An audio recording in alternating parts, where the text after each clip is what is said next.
The last thing you need is Neanderthal thinking that in the meantime everything's fine, take off your mask. The president has traveled back to Wilmington a couple of times since taking office. The CDC does still urge people not to travel for personal reasons. Well, the president lives in Wilmington. It's his home. That's where he's lived for many, many years. And as you know, as any president of the United States does, he takes a private airplane called Airforce One to travel there. What were you thinking as he's asking you these questions? I thought he's trying to sleep with me. The governor's trying to sleep with me. And I'm deeply uncomfortable. And I have to get out of this room as soon as possible. What made you think that he was trying to sleep with you? Without explicitly saying it, he implied to me that I was old enough for him and he was lonely. Oof.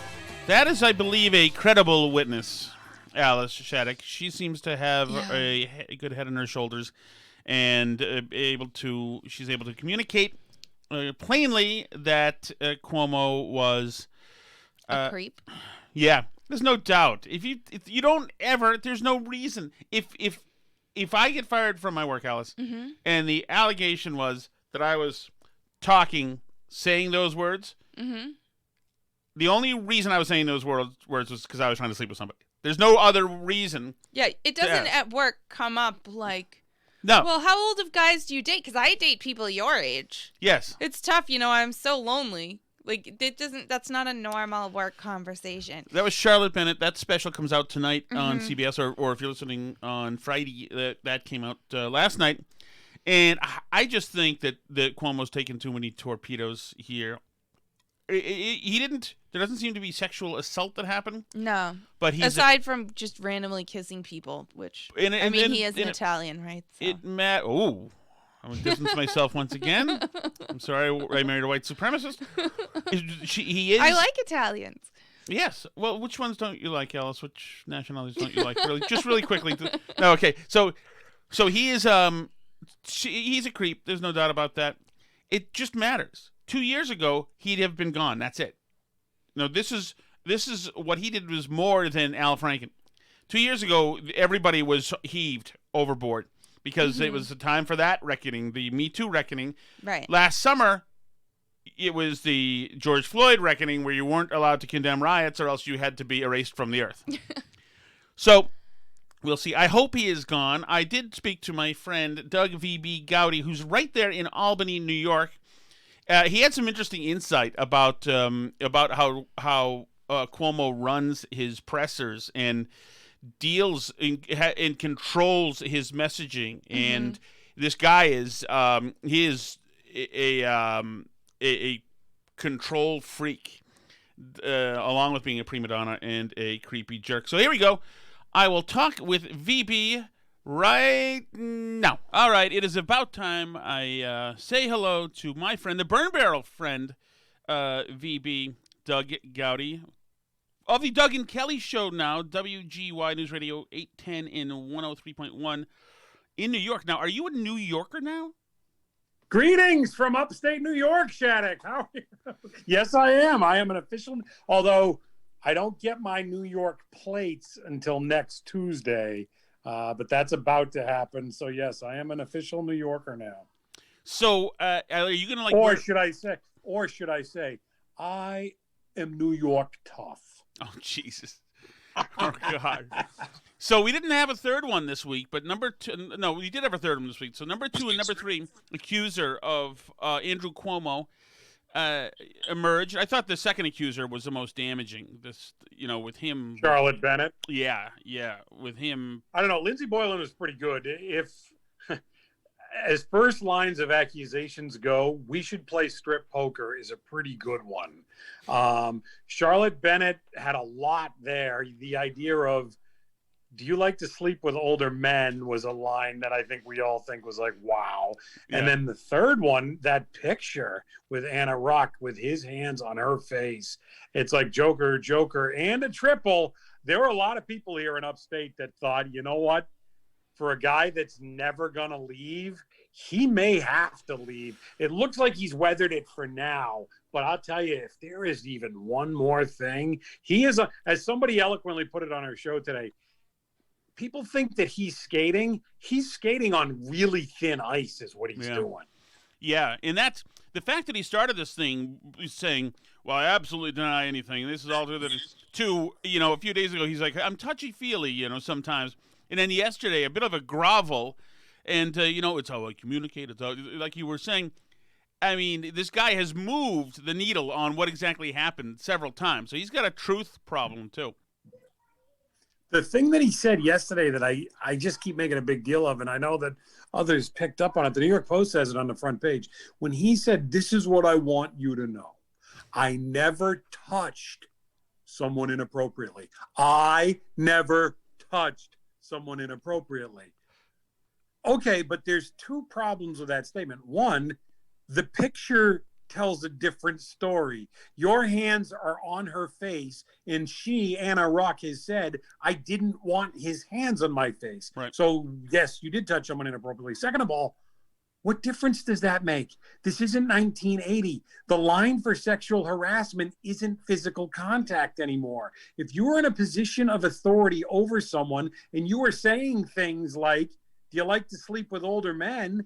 That's sexual harassment. Touching has nothing to do with it. So in classic Cuomo fashion, he talks real big, he talks real tough, but what he's talking about has nothing to do with what actually is happening. And that's what he did in that statement.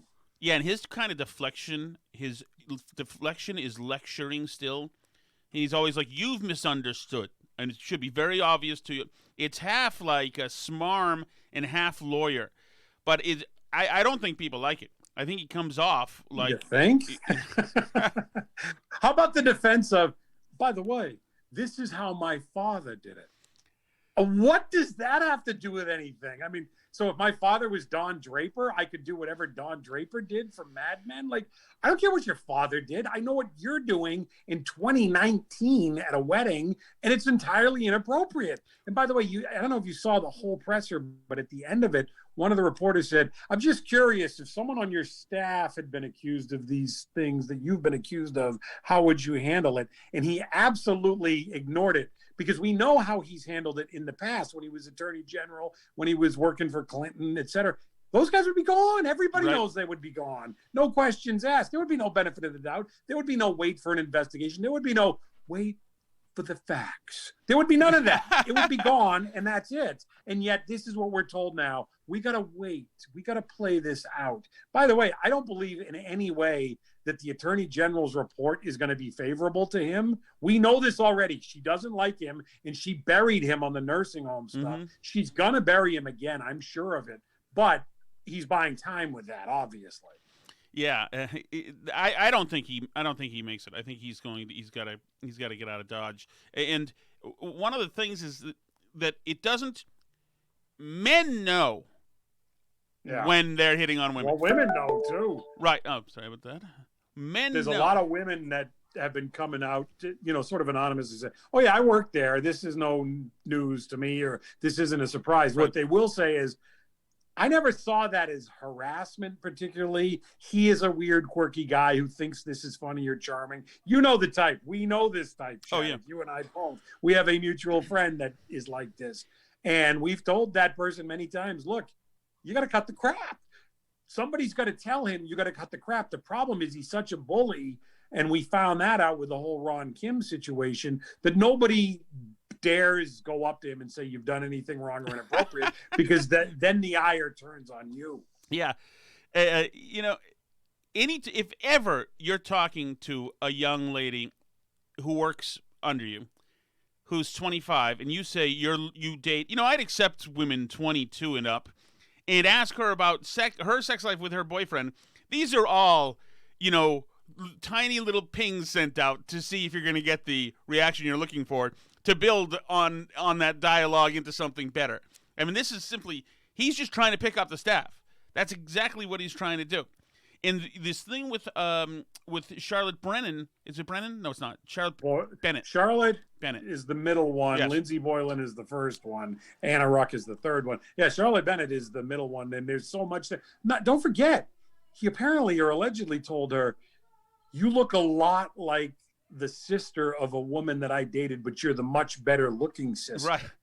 What kind of creepy thing is that to say to somebody? He does not. Yeah, I don't know. I don't know. I've never had game, so I don't know what to say. But I don't think you say that.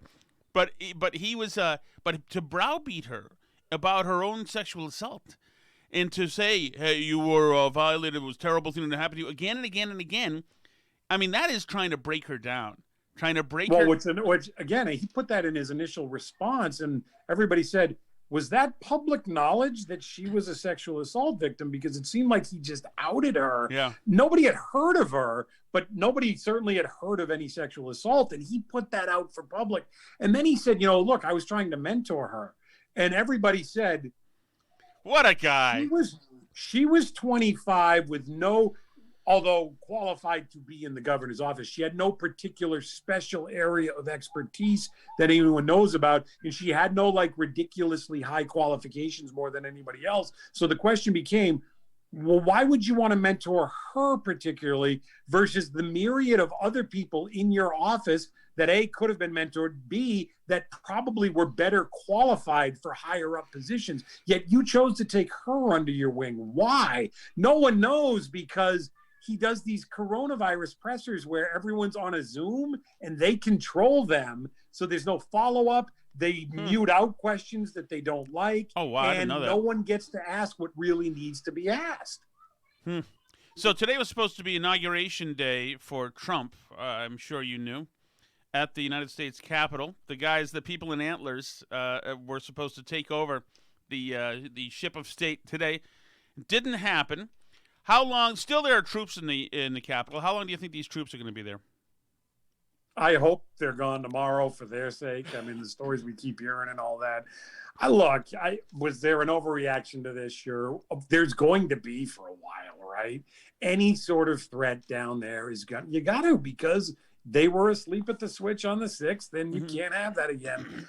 I assume there'll be some version of troops there for a little while. It can't be as many as have been there. At some point, these guys got to get back to what they were doing, not that. Well, don't you, if you're Biden, don't you keep troops around there right through the midterms and try to say, hey, look at our Capitol now. When you're voting for these congressmen, remember, they caused this with their fealty to Trump, and they've caused our Capitol to be locked down. I mean, it would be going on a year and a half to do it. It's a bold plan, but why wouldn't you? It's perfectly cynical. I get the feeling that the Obama administration would absolutely do it. Do you think, just your gut, and I don't microaggress here, you have an ample gut, right? Correct. So look deep into that gut. Do you think Biden is enjoying the job? No, I don't think so. I think that he's enjoying making phone calls to friends, making appointments, doing favors to old pals like John Kerry and, people way, in the interior of all the bureaucracies. And I think he's going to do that. And then I think in a few months after he's enjoyed all the spoils, I think he's going away. I think he's going away for some Joe time. I think he's stunned with this stimulus package, for example. I think he thought, snap your fingers, we have control, we're good. And he is now finding out what a lot of people are finding out, that the AOCs of the world, they don't just do what you want them to do, and they don't stop. And now they are agreeing to things that they never thought were going to come up. And once you start giving into that side, you have a problem on your hands. And I don't know what's next, but I think this is not going nearly as smoothly as he thought. And it's not the Republicans that are causing him the trouble. He's finding out what Pelosi found out a couple of years ago, which is you can't ignore these people and you can't deal with these people. They either get what they want or they become a problem. And so you wait for the Green New Deal stuff to come up. How are they going to bargain any of that? Because they don't bargain, and you just let them win on who's getting checks, and you might be letting them win on minimum wage too. We don't even know yet. Right. But once you empower them that way, look out. So I don't think he's enjoying the work at all. No, either do I. And because it's absurd. Another reason why you're right is because the administration has admitted that it's speaking woke language. So every cabinet member who comes in talks about the inequity and inequality and into the social justice aspect of what has to happen in their capacity. For some reason, the Secretary of Transportation has to have social justice, and the Secretary of the Navy has to have social justice. Everybody has to have this stuff. And so it signals that this administration is adhering to woke doctrine. So when you do that, you can be bullied by true wokesters. Do you not know that his staff has been poring over public images to try and make sure that there's no shot of him reading to Bo a Dr. Seuss book? Because we know that happened with the hat that had the Washington football team logo on it when the kid was 5 and Joe took him to a game. Right. And nobody doesn't think that Joe Biden likes Dr. Seuss, but they've got to play this game now. So they pretend like, well, no, it's not his thing. Of course it's his thing. It was Kamala Harris's thing up until 2 years ago. Yep. She was singing his praise. Obama, there's pictures of him reading, but it doesn't matter because you either go with it or you got a big problem in your hands. And this is only going to get worse for him. You wait and see. All right. What is better food-wise in New York that was better than Massachusetts? Boy, why are you doing this to me, I don't Shannon? know. I would assume the deli sandwiches are phenomenal up here. Absolutely phenomenal. And I've been to probably 10 places. Every one of them just fantastic. That is beautiful. Really good. I'm assuming it's you of all people would love it. The corned beef up here. Ooh. I'm not a huge corned beef guy. I love it. I've had like 3 corned beef deli sandwiches that are tremendous. Now up here they do it with the coleslaw and Russian dressing, which I don't. Are they the size of cinder blocks like down in the city? In New York City? They're big. We like they are that. Big. I approve. Heavy, all right. and they come with side potato salad and a pickle. I'm visiting this weekend. He is VB the Wise on Twitter. The Doug and Kelly Show is the morning show for WGY 810 and 103.1. VB, thank you. All right, Shattuck. Be well. See you later. Expression. Circle back, Jen Psaki, circle back. That's your way of saying to the media pack. If a fact's in doubt, you'll go find things out and give more details when you circle back.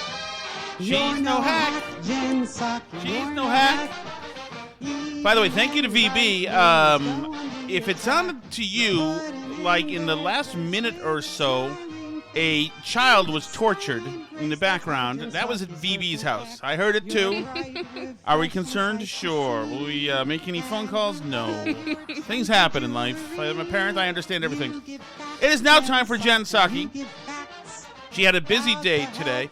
If you're somebody who is worried about the price of gas, because when gas is expensive, it comes right out of your bank account, and it can be painful and also causes goods and services and deliveries and all sorts of other things to get more expensive.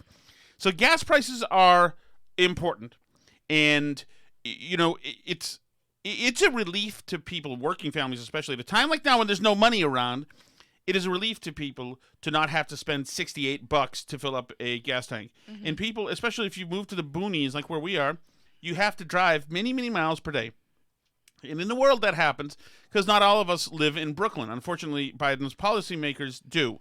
So here, Jen Psaki, I know you're no hack. Can you please tell us, is there something that can be done to relieve or to ameliorate the surge in gas prices? Prices are approaching $3 per gallon for the first time since 2014.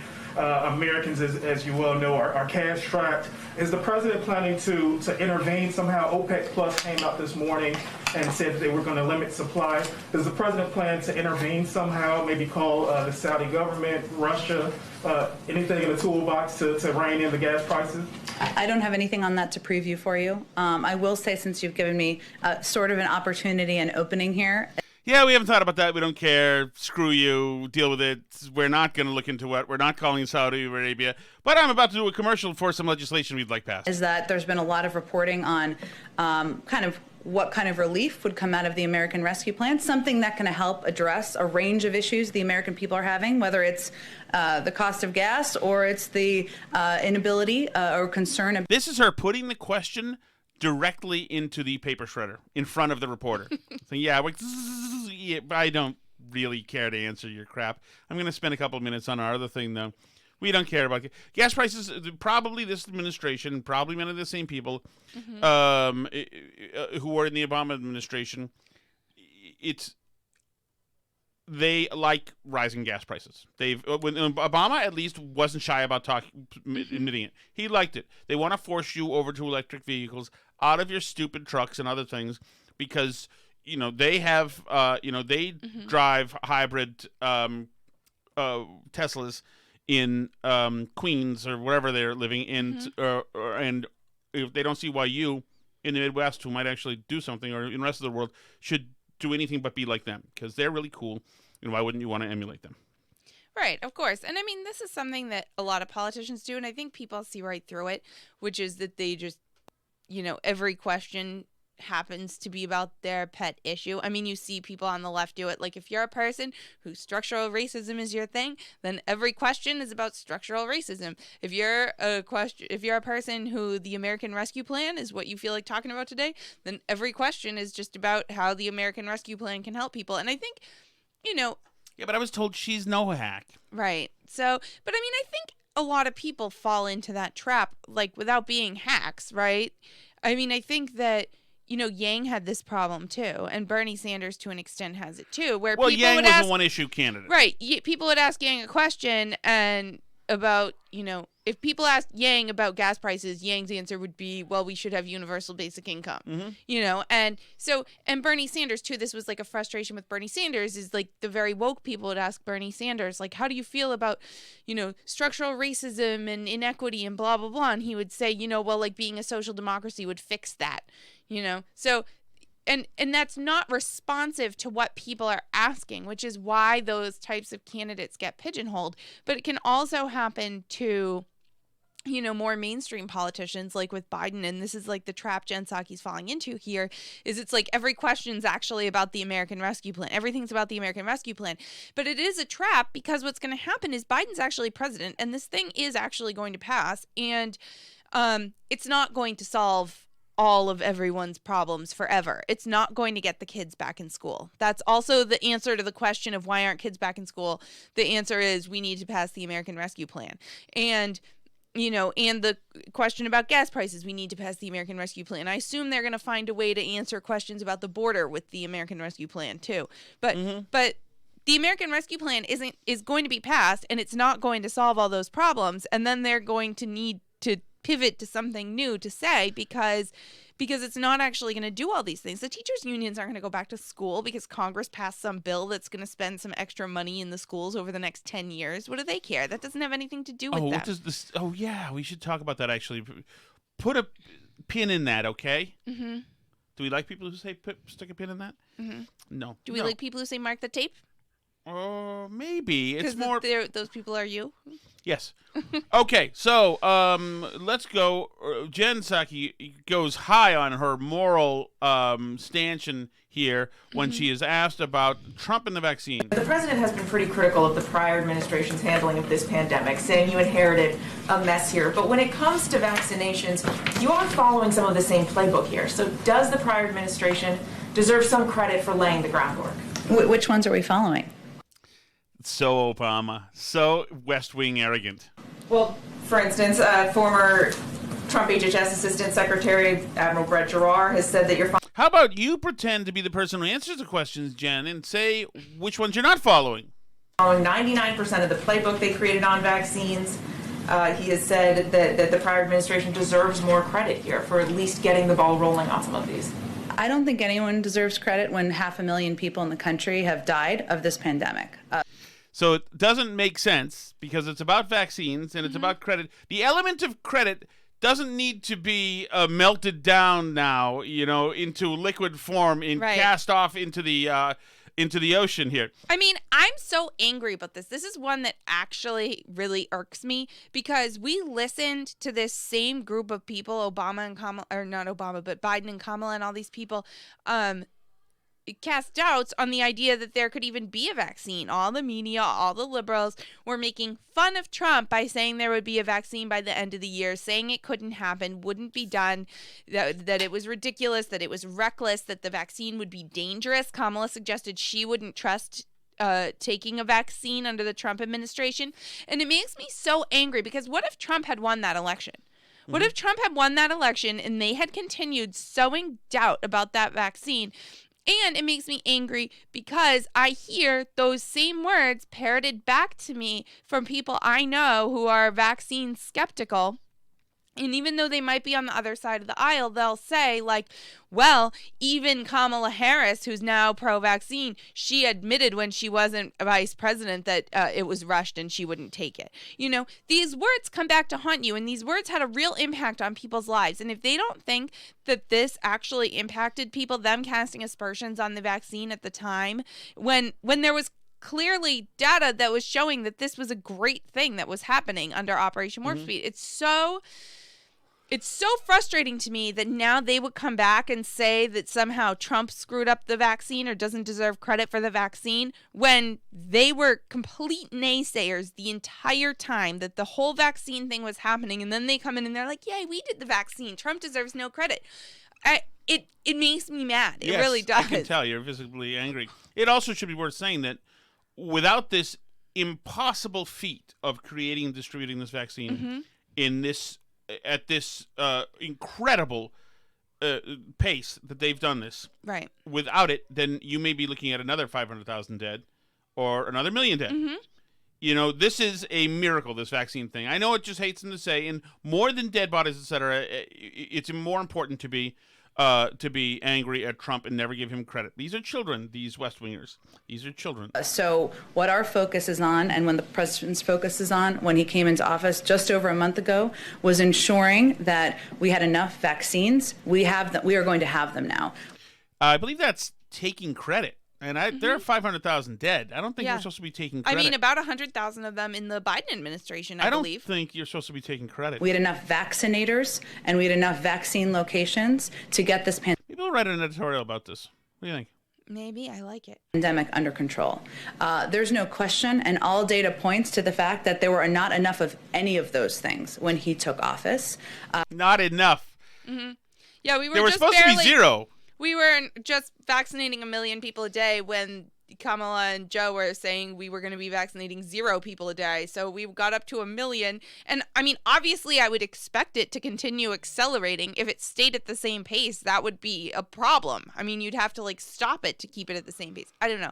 We are open-eyed about the challenge we continue to live under. And that's why he has been focused every single day and doing everything possible to get the pandemic under control. But there were shortages in all those areas, which were preventing us from moving forward on getting the pandemic under control. Go ahead. Isn't that great? We have too much class and grace to try to, to even allow the idea of credit taking to enter this scenario here. But because 500,000 are dead, but we are happy to tell you how terrible it was when we got here. We're happy to use this situation to tell you, how bad the previous administration did. There's an Air Force One question. This is the second time we've heard one of these. The president has traveled back to Wilmington a couple of times since taking office. The CDC does still urge people not to travel for those last 30 words I said, I was completely lost. What? The last 30 words I just said about the vaccine, I totally lost my way. I was disoriented. I didn't know what I was saying. I was out of things to say. I forgot the point. I apologized, Alice. I'll try to be better. Personal reasons. Obviously, presidential travel is very different than commercial travel, but should the president be doing more to set an example about personal travel during the pandemic? Usually I'd say it's a BS question, president's travel. But remember, Biden's listening to the science, listening to the people in lab coats. Yeah. They say nobody travel, nobody travel, nobody travel. There's a lot of personnel on Air Force One. Well, the president lives in Wilmington. Oh, we didn't know that. I thought he lived in Washington, D.C. We don't know that he lived in Wilmington. I see. Oh, so if you If we have multiple houses. Yes, then you're allowed to. Okay. It's his home. That's where he's lived for many, many years. And as you know, as any president of the United States does, he takes a private airplane called Airforce One. Never heard of it. Never. Called Air Force One. Never heard of it. No, she is a completely earnest and honest and forthright person, not arrogant whatsoever. To travel there. That is, of course, a unique from most Americans, but I think most Americans would also see that as a unique circumstance. I don't know. I was told that the president not wearing a mask was a terrible thing as well, because millions of people wouldn't wear a mask because he didn't, even though he got tested 85,000 times a day. Mm-hmm. So speaking of the CDC and CDC guidance, I accidentally provided our listeners with misinformation yesterday because the CDC was planning to announce that vaccinated people could be indoors together without masks. No, that was information at the time you provided it. Well, now it's misinformation because that is no longer true. The CDC has changed their mind. After backlash and political pushback, they have decided that they're not going to announce that it's okay for vaccinated people Didn't to take be long for the American Federation of Teachers to pick up the phone. Yeah, no longer. Put your mask back on when you get in the house. No longer. Vaccinated, unvaccinated. One crock pot, one person in charge of it. So that was a short-lived excitement, but in some states things are changing because not all the states listen to the crazy people at the CDC. So Texas announced that they're opening. Texas, whoa. The last thing we need is Neanderthal thinking that in the meantime everything's fine, take off your mask, forget it. Yeah, Texas Neanderthals. No. Neanderthals. And I'm glad we're back to saying Neanderthal because for a while it turned into Neanderthal, and I wanted to nuke really? the Earth. It did? I yeah, didn't you don't even remember know when Neanderthal went away and Neanderthal came in? I don't remember that. I was just listening to the Jerry Callahan podcast today, and Jerry said, yeah, they wanted to throw him under guillotines. And I thought, damn right, Jerry. That's how we all used to say it. Then his guest said... You used to say guillotines? Yeah, guillotine is how you'd say it because we're Americans. We weren't occupied by the French. But Aiden, the guy who was on, said...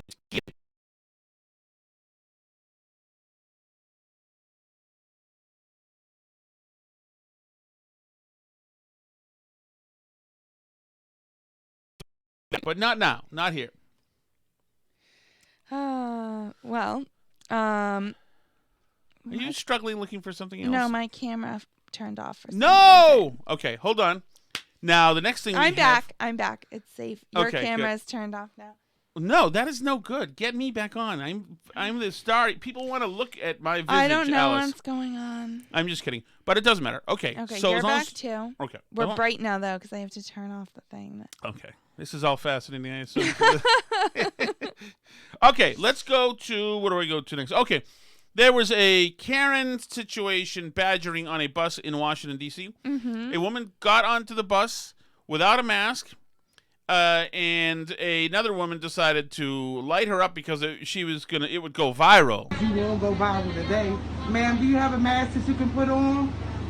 You don't have a mask on a public bus where there's other masks? Do you think your privilege is going to help you today? I don't think I need to explain to you that the woman without the mask is a white woman, and that's all I know. This is for the health and safety of everybody on the bus. You don't have a mask, and then you have the nerve to be putting on chapstick? Why is that an additional charge? Yeah, why is it a problem that she's putting on chapstick? I don't. Of all the sticks to put on, chapsticks? Viral today. The bus driver can't do nothing. We asked you very politely, do you have a mask to put on the bus? Your privilege does not work for you on the Metro bus. Great job, woke liberals, by the way. Now that people are actually using this as if it's a thing. Your privilege doesn't work for you on the Metro bus. Wait, listen to what she says here. Maybe in your Lexus, but not on the Metro bus, ma'am. You know, not to generalize whatsoever, pigeonhole somebody. I get the feeling Lexus owners are not bus pass holders. You should have a mask on.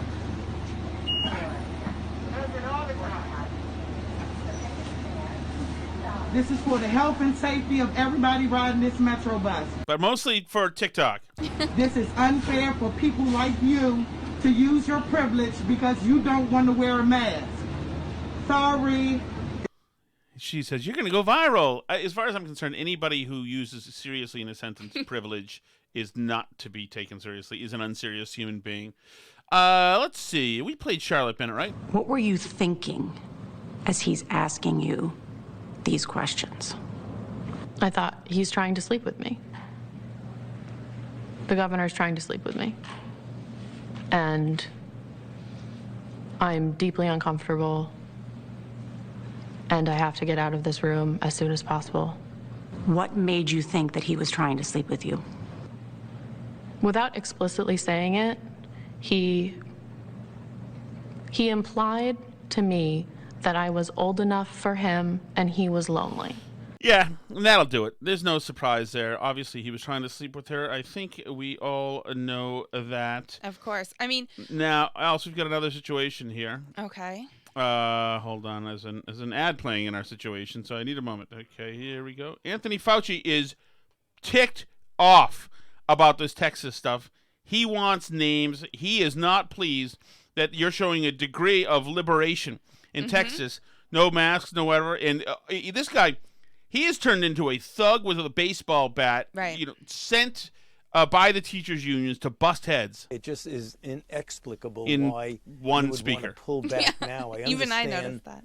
the need to want to get back to normality. Anyway, I'm sorry about that. It's only coming through one speaker. It's not in stereo, so half of you probably didn't hear anything. He says it's just inexplicable why we would want to pull back now.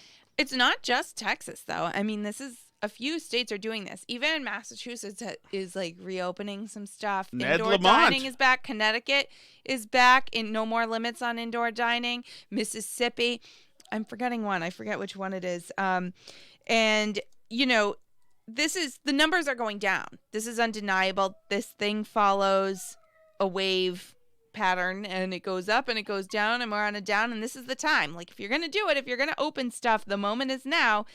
I think it's smart for the states to be doing this. Free people when you can, because if there is another wave and we don't have enough people vaccinated, then we're going to have the same problem coming up. So,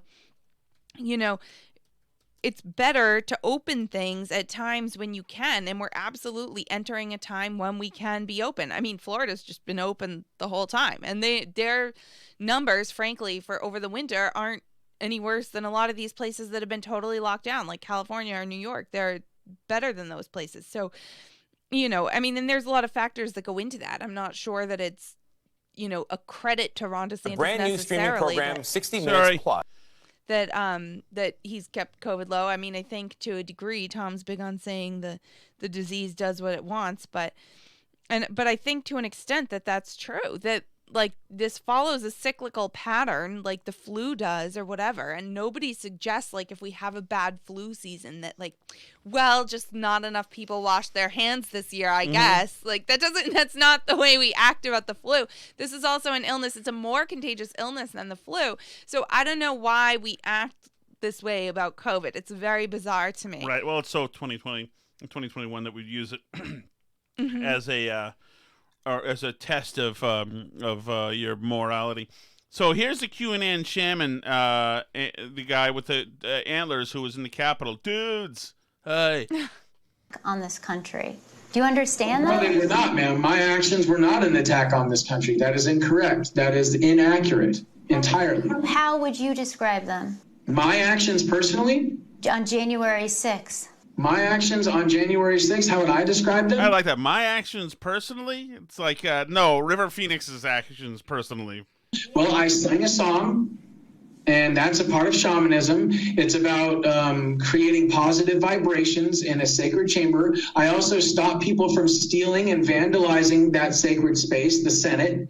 Okay, I actually stopped somebody from stealing muffins out of the break room. You gotta let him go. I also said a prayer in that sacred chamber because it was my intention to bring divinity and to bring God back into the Senate. But Jake, legally, you were not allowed to be in what you're calling the sacred chamber. Yeah, but Sheila, he wears antlers, okay?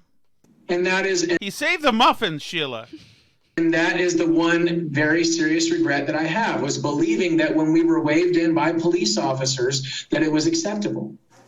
I like that. It's one regret he has. It wasn't, spending $184 on pelts to wear.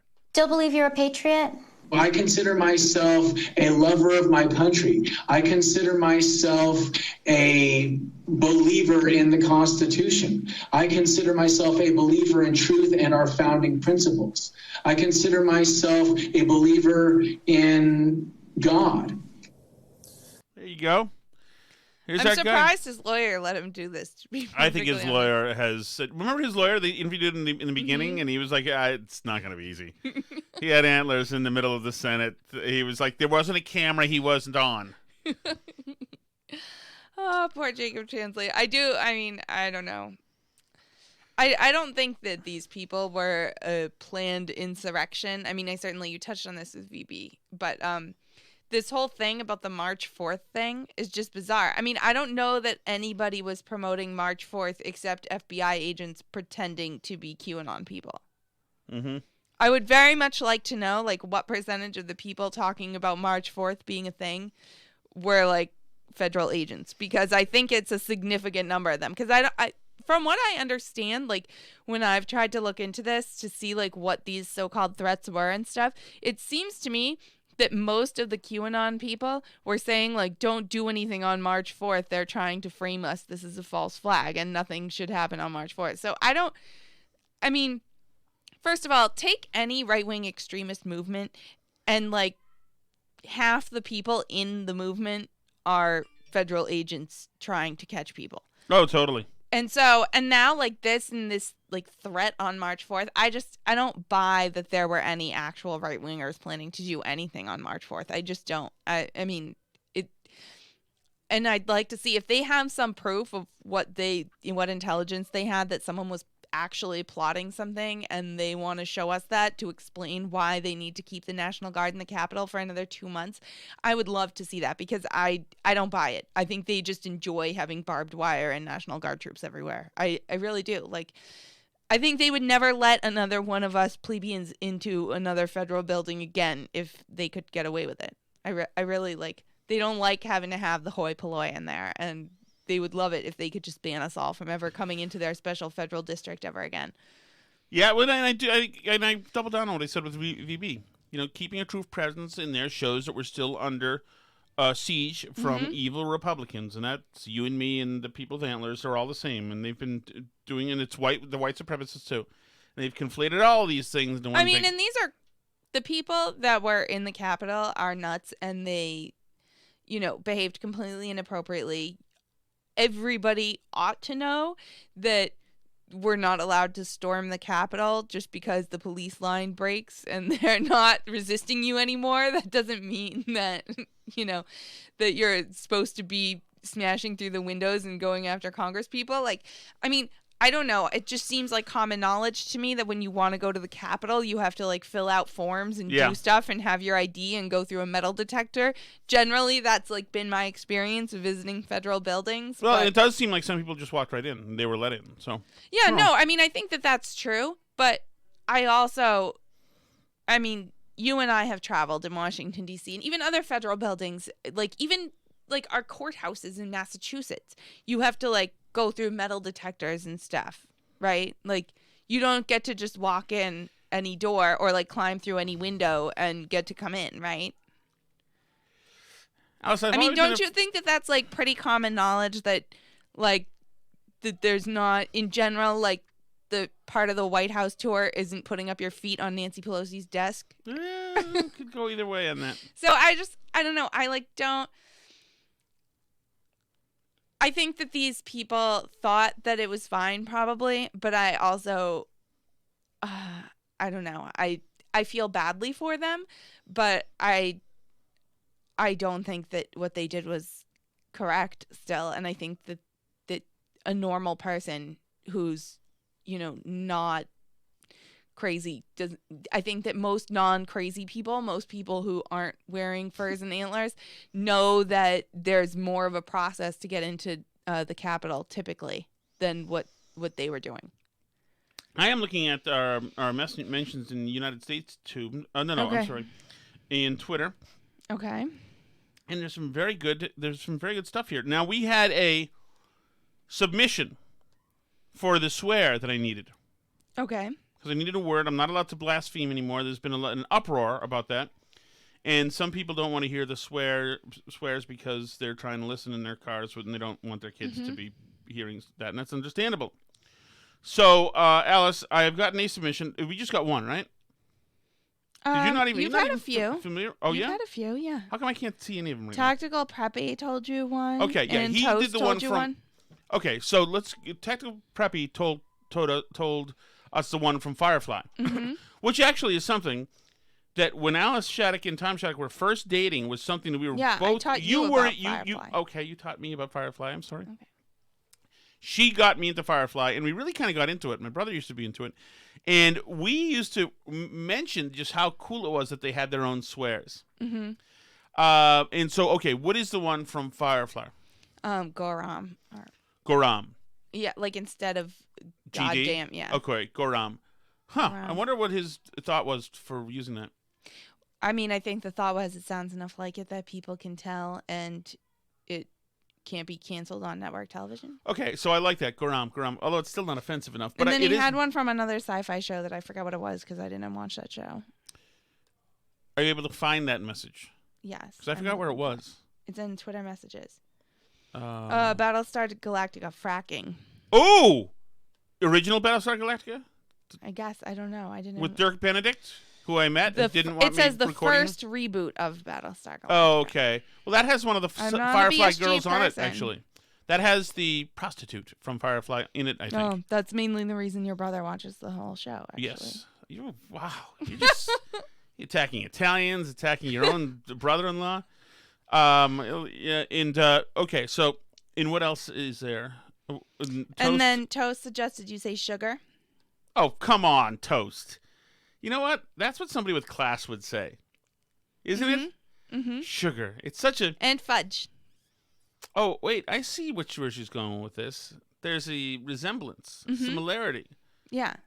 I don't know if that's going to work. Fudge is something I hold sacred for obvious reasons. You know, well, actually, I don't know if this is true or if this is apocryphal, but I always learned that the word fudge was invented because making fudge was an accident. And, like, the person said, oh, so you fudged fudge. it up? Oh.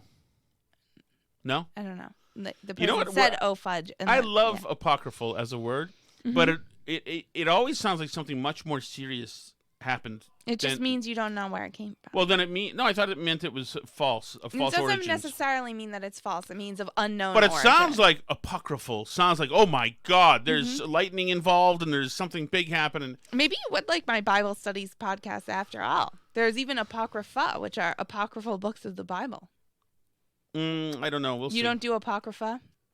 What about pseudoepigrapha? Oh, Jesus, Alice. I mean, oh, dang it. See, I said something there. I used the thing there. All right. Any other housekeeping we have to do, Alice, or should we say goodbye? Well, I have a COVID update from my sister and her roommate, which is that they can't taste or smell anything now. They both got symptoms around the same time, about a week ago, and now they can't taste anything. So they've been going around their apartment tasting all the foods and seeing what they can taste, and apparently not much. So I guess the thing is like your taste buds still work. So you can still taste if something is like sour or salty or spicy or whatever. But you can't taste any of the flavor of it because that's all like based on your nose and like your brain interpreting it. And so they think like COVID affects that part of your brain. And so like a lemon and a lime, she says, like, you can taste a lemon and taste a lime, and you can taste that they're sour. Like, your tongue tells you that it's sour, but you can't you can't tell the difference between the two of them because that's all, like, other flavorings that normally your, like, sense of smell it's an olfactory thing. Oh, dang. So they can't taste anything. They're hoping it comes back. They've been doing olfactory training. They've been on Google, and I guess you can, like, try and train your brain cells to come back and try and smell things again. Do we have emails, Alice, too? Because I got one from Blind Owl Pod, I think it was called. And I haven't had a chance to look at your blog yet, Blind Owl. I don't want to out this guy. Could be sensitive. BlindOwlBlogs.com. And do you have a podcast, too? Apparently. He should let me know if he does. I'll read this again, and I'll get back to you over the weekend. Hopefully, I'll have time to do this. We're crazy this week. We've had a few plow name submissions too. Plow? Oh, yes. Oh, fantastic. You want plow name submissions? Well, I don't want you to be mad at me again if I do plow humor, which I thought was the greatest thing in the world. I have the Boston Plow Party. Oof. All plowing is local. The plows are coming. Who's sending this? Someone you know, so you're about to make an enemy. Make way for plows. Why is this happening? You can't. That doesn't compete with what's it? C3 plow. What was it? I don't remember. Obi-Wan Kenobi. Plow Obi-Wan Kenobi. What was it? I don't know what it was. Come on. How about Snowy-Wan Kenobi. Oh, F. Salt Fitzgerald. Come on. F. Salt Fitzgerald. These can't compete so far. I'm sorry, and I actually have a problem with I had ducks. Plow Revere. That's not bad. Plow Revere is not bad.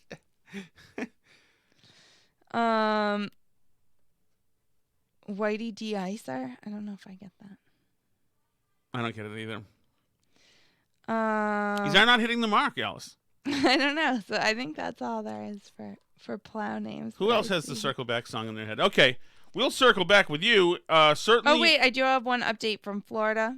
Paul from Florida tells us that he got the vaccine on February 13th. He got a call from his medical care provider and was provided with a vaccine, and they scheduled his follow-up appointment at the same time. 57 years old. So I don't understand. A Neanderthal state somehow managed to get it done. How is that possible? I thought DeSantis was killing everybody Ryan in in Florida. Plastow has gotten a vaccine too. Good man, Ryan. Alice was just in. I was in Plastow today, getting chicken feed at the Tractor Supply Co. I also stopped by the Market Basket. Packed Market Basket. That's a horrific Market Basket. What do you mean horrific? The one in Plastow? Yeah. Is not great. It is. The worst one of all of them is Newburyport, shockingly enough, because you'd think it would be better. But I don't think so, because I think Newburyport type of people don't go to Market Basket. But they don't have a Whole Foods. Yeah, but they have a really nice Shaw's. It is a pretty good Shaw's. Anybody outside of Massachusetts does not know. Yeah, we're speaking a foreign language. Imagine Winn-Dixie and whatever supermarkets that you can. Great week, everybody. We'll get more craziness next week. We'll see what happens. We're all in this together. 2 more hogs got the fever. You can send us your plow name submissions on Twitter. We are at Burn Barrel Pod. You can also email us, burnbarrelpodcast@gmail.com. You can, I don't like that. Come on. You can send them to us on Facebook, too. They are, I really don't like that. Facebook.com/burnbarrelpodcast. Or on YouTube, too. Tom Shattuck's Burn Barrel on YouTube.